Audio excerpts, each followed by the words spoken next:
Hey, what's up guys? This is Bryce Van Hoosen, and today we're going to check out this beast of a guitar. This is a Jackson Custom King V, all the way from 1987.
Alright, yes indeed. I think it's just an absolute beast of an instrument, man. It's really something else. Alright, so first off, this video is sponsored by me. Yes, indeed, I purchased this with my own hard-earned money. So, you know, if you're into that or you can appreciate that, do me a favor. Give me a like, give me a subscribe. That stuff obviously helps me out and gives me a little bit more incentive to keep making these kind of videos for you. All right, so anyway, this is a 1987 made in USA, obviously, custom shop, Jackson King V. Boom, there we go. This was purchased from Diablo Guitars up in Renton, Seattle, Washington area. So if you're up over there in this part of the world, definitely give those guys a visit, give them a look up. They sell online also. They got all kinds of crazy stuff there. And they managed to find this and bring it in, and it caught my attention. So yeah, with the encouragement of my wonderful wife, I made it happen, because, you know, you always got to get that approval before going out and buying new expensive guitars. So yeah, man, 1987. Being kind of a Jackson freak, 1987 is a pretty important year in the history of the company. So this was the year that Jackson moved from the original San Dimas factory, which is the one that they started off in, and you know, they were kind of coming into their own. 1987, they moved to the Ontario location, which is Ontario, California, not Ontario, Canada. I did actually almost just say Ontario, Canada, which would have been extra stupid of me. But yeah, they moved to Ontario, California, into that facility, and they really started pumping out guitars in that year. So 1987, pretty special year for Jackson, and one where we kind of see the company sort of coming into their own, sort of growing into kind of the Jackson that we know and love today, but obviously still with roots back in the 80s and you know, all of the kind of custom shop stuff that they were doing at that point. So 1987, I think, I actually don't know if we saw any sort of main sort of production line guitars, or if they were still just a custom shop only. You can generally tell a custom shop Jackson from back in the day if the serial number starts with a J, like this one. I forget what the letter is. I think it's like a U or something is what the production line ones start with. So if you got a J, whoa, hey, coming in here, huh? All right, we got a little visitor. Grimson wants to check it out. Are you hungry? You want food? You've never been fed? Yeah, never been fed. So yeah, not all of the custom shop ones from back then will say actually custom shop on the headstock like they do these days. But if your serial number starts with a J or even an RR, I think for the Randy Rhoads models, then, you know, pretty good chance that you got a custom shop model. So some of the features on this one, we obviously have a maple through neck, right? Neck through design, which is pretty classic Jackson. And then alder wings on the body. You can actually see in the paint a little bit where it's sort of uneven, which is, I think, kind of cool. But you can sort of see where they attached the wings. I don't know if that's just 30 plus years of existence or if it came from the factory like that. So pickup wise, we got the J50 in the bridge and the J90. These are both the ceramic editions, so J50C, J90C. Crimson. I actually don't know if they ever made an Alnico version or if they were all ceramic. Maybe the addition of the C kind of tells me that they did have some variations. I don't know. But we did see a lot of guitars coming out of the custom shop with these particular pickups. The J50 being one of the more popular ones, and obviously one of the ones that was made extremely popular by players like Alexei Laiho, who had one in his Stone guitar along with the J1000. This doesn't have the active preamp, but it does have, you know, both pickups. So we got full-on passive, old school Jackson soap bar pickups on this guy. Moving on to the bridge, we got an old school Schaller bridge here with the kind of bigger posts. You have to use the slightly larger wrench. These are the same kind of posts that are on my 1989 Charvel 375 Deluxe, which somebody was trying to tell me that they weren't stock, but yes, they indeed are stock. I have another guitar here with the same ones. So Schaller, licensed tremolo. This is the Schaller original, basically the same as kind of a Floyd Rose, but you know, you have the shorter barrels and then it's a little bit wider, so I think it's made out of zinc with hardened steel inserts, that sort of thing. Pretty popular and pretty recognizable if you know 80s guitars. 22 frets because 24 was not a huge thing in the 80s, honestly. I know that Charvel did a couple fusions with 24 frets on them, and they were shorter scale. They were 24 3/4 instead of 25 1/2. So 22 frets was kind of the standard of 80s guitars back in the day. For whatever reason, they didn't think that they needed to have a full 24 frets, but that's okay. You can, you know, obviously bend up to make that full 2-octave stretch if you need to. Mother of pearl inlays, which is awesome.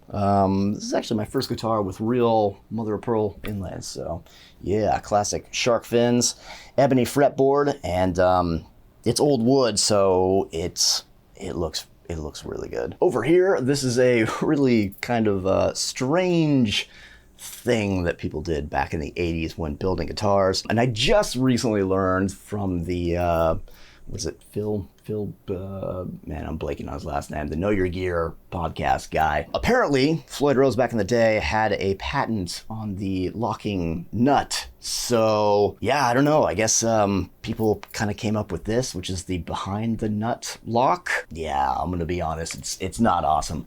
The locking nut is a much better invention and sort of a better way to do this, I think, at least. I really like it. I know a lot of people get into having kind of the properly cut nut sort of argument, but I don't know, just take that out of there and we'll clamp it down. Yeah, I have some plans for some changes that I want to make to kind of bring this thing into the 21st century, but still maintain the 80s goodness of it. And then, yeah, Made in USA logo on the headstock, which is a little bit off center, but you know, that's okay.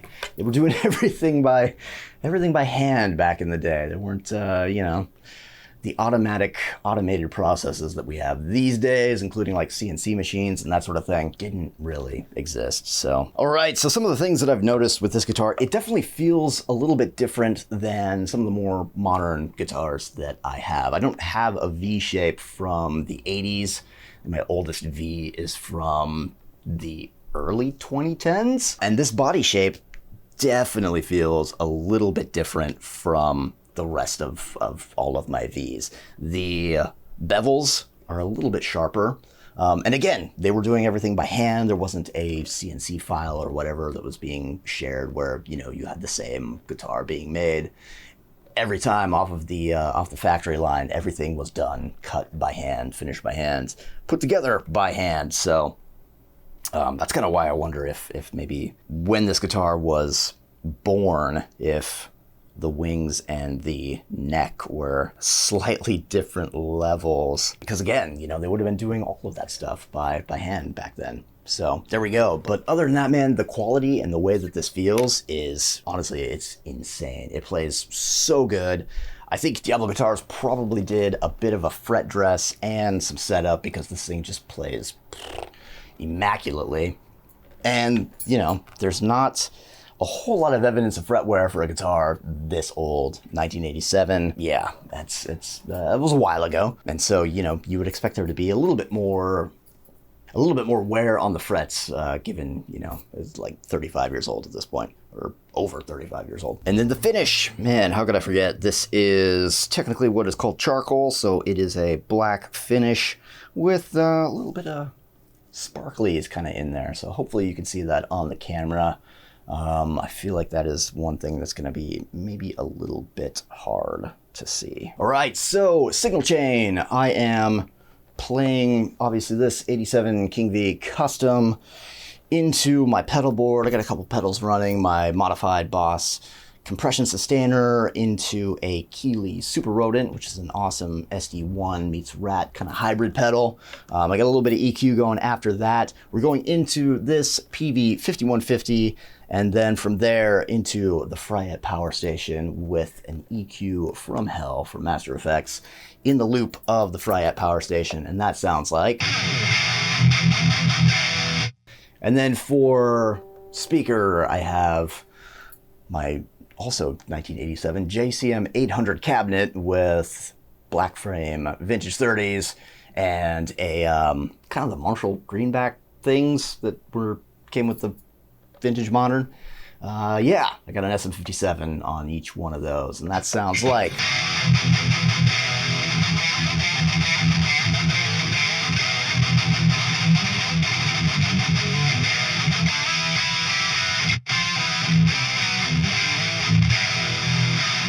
Neck pickup.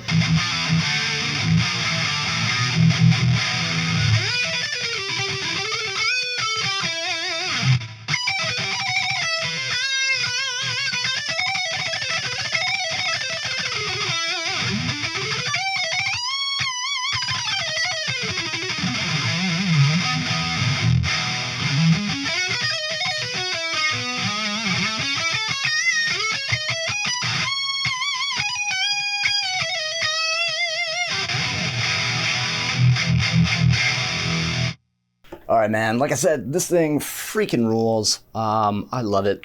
I'm super happy to have added this to the collection. That being said, I am going to make a couple changes. Like I said, bringing this sort of into the 21st century. Obviously, this nut, you know, I think we could do better than that. The pickups, the Jackson pickups, you know, some people love them. Alexi made them sound good, but he also had the J1000 preamp, which this does not have. There's nothing active in this. The J50, it has kind of a weird sound. I mean, I think I've managed to get a pretty good sound out of it, but all in all, it kind of just has this really sort of upper or mid-range kind of thing with not a lot of body, not a lot of low end. It's kind of weird. It's kind of strange, and it feels sort of like lower to medium output. So that feels a little bit different for me playing wise, since I'm kind of used to EMGs at this point. And yeah, I will say the J90 in the neck, I think, feels and plays and sounds a little bit better. So I do like this.